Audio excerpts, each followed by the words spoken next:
name is Debbie, and I am going to show you how to use the Close and Cut from Pampered Chef. As you can see, Pampered Chef. Looks gorgeous on me, doesn't it? Okay, this is the Close and Cut. And what I'm going to do, this whole cup of cherry tomatoes, I am going to cut them in half because I am making an Italian salad. What is it called? Pasta salad. An Italian pasta salad, and it calls for cherry tomatoes cut in half. And instead of me doing this one by one, we're going to put them in here, slice them, and see if this how it comes out. Let's see if it really works. This is my first time at trying. I'm so excited. Look how many I put on there. Maybe I should take a bowl off there.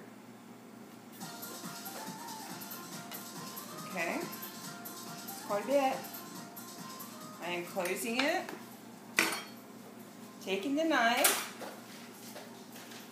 raising it just a little, and now I am cutting. I hear it cutting. Oh, I feel like I'm cutting that lady in, the circus acts. Oh my gosh. Looky here.